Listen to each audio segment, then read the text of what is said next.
अण्णाभाऊ साठे हे केवळ लेखक नव्हते, ते होते समाजाचे खरे शिल्पकार।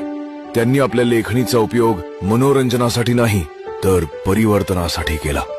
झोपडपट्टी, कामगार, दलित, महिलांवर होणाऱ्या अन्यायाविरुद्ध ते नेहमी उभे राहिले। त्यांनी शब्दांचा वापर शस्त्रासारखा केला, जेणेकरून शोषितांना न्याय मिळावा। त्यांनी साम्यवादाचा स्वीकार केला आणि कामगार संघटनांमध्ये सक्रिय सहभाग घेतला।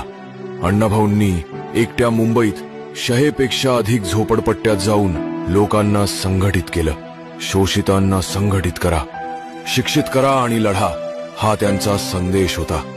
त्यांनी सांस्कृतिक चळवळीत लावणी, तमाशा या माध्यमांतूनही सामाजिक संदेश पोहोचवले।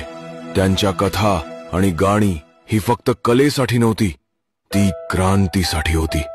अण्णाभाऊ साठेंनी आयुष्यभर वंचितांसाठी झगडत राहून एक गोष्ट शिकवली की खरा क्रांतिकारक तोच जो दुसऱ्यांसाठी जगतो। व्हिडिओ आवडल्यास आमच्या रोहन शिकरे या फेसबुक आणि इंस्टाग्राम पेज फॉलो नक्की करा।